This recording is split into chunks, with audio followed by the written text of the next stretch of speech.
So the next question is about training modalities, and when we talked to prepare for this about all the different ways that you can train, and we kind of give you a laundry list in your worksheet if you grab one. One of the things that Leslie brought up is that the most important thing is that you have to have a culture where learning is thought of as a normal part of daily life. So Leslie, I don't know if you'd like to speak to that a little bit. Yeah, absolutely. I think you have to make sure that any approach that you take regarding kind of leadership training and developing the leaders in your organization, that you have the leaders of your organization bought into that.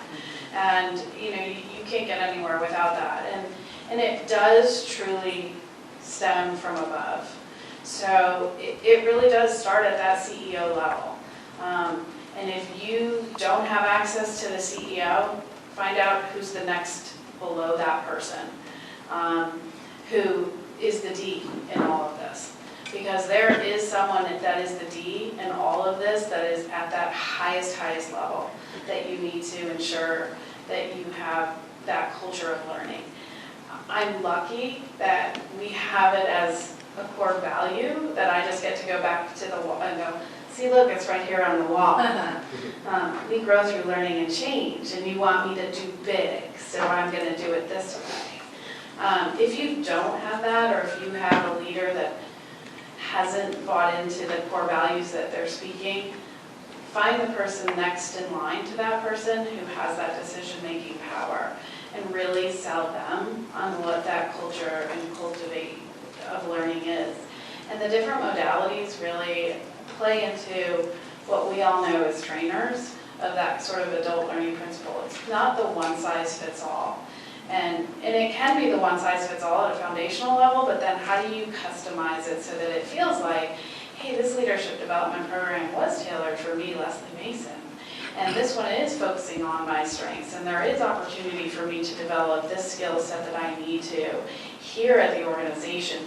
And if it's not here, they've pointed me in the right direction to find it. And I think that's critical and key. So, if you don't mind, I'll just add a comment first, and that is that relative to the comments I made about expectations, again, this is really driving from the top in terms of what your leadership is expecting from the team. And if there is a culture of continuous learning and a culture of continuous improvement, then part of that is your ticket as learning and development people to seize on that and make that a part of really the baseline offering within that company. That then lends itself to a tremendous number of other avenues and opportunities from that, not the least of which is partnering opportunities.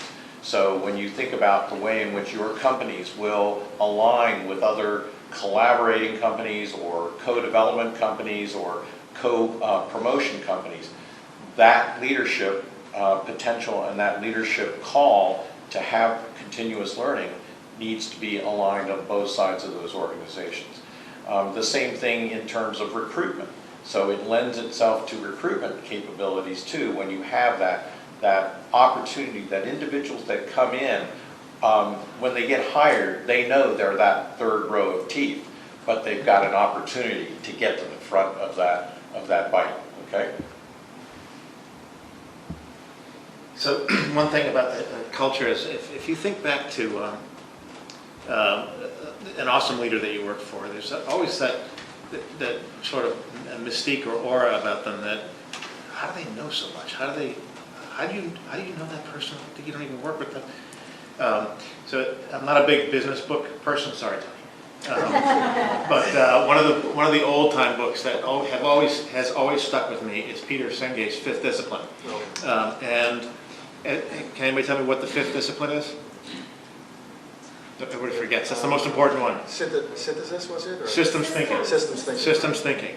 And it's the one where we're the worst at. And if you can build systems thinking into your leadership programs, it'll do a world of good for those individuals. So, for instance, when I showed up day one at Merck R&D, there was no course on drug development.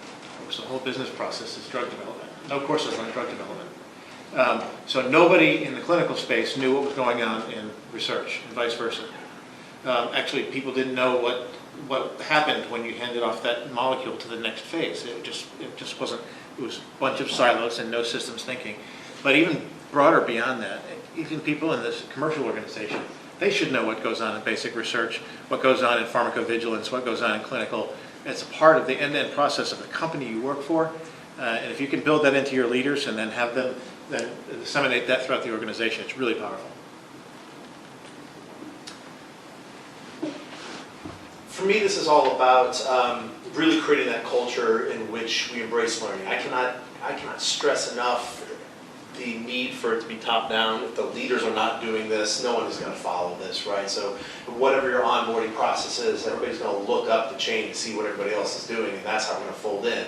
Because great people think we're going to go into organizations and change that organization, we're going to drive it. The truth of the matter is we adapt to fit inside the culture and the team that already exists because we want to belong, and that's something intrinsic in all of us. So it's about creating not only the foundation for success, the architecture for success. And so for me, a lot of this then is reps. Get your reps in over and over again. Think of the first time you rode a bicycle, think of the 500th time you rode a bicycle, or knife skills in the kitchen, or whatever it is that it just takes reps for you to get comfortable with so that you're not thinking about flavor profiles or how to do a karate move or ride a bicycle. It's all about trying to get the unconscious competence. And so it's going through those levels of competency in a way that allows you to do it. So whether it's that divergent side or just this area of fail early, fail often, it's about getting the reps in.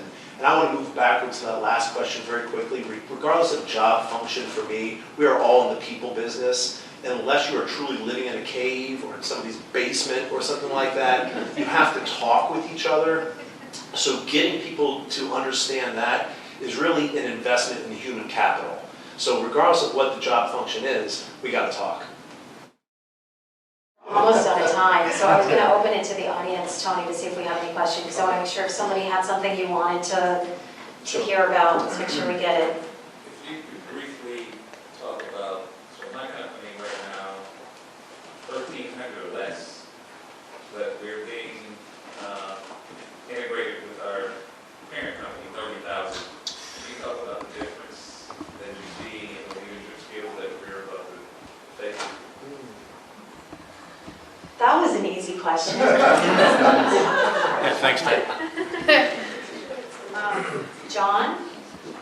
I would just say quickly that I've done some of that analysis for companies, and most of the CEOs worry about financial fit and they worry about market fit. They don't spend enough time about cultural fit. Yes. And that's when they get in trouble. So you need to find out what's the culture of your company. And even if it's not explicit, there are unwritten rules in most companies.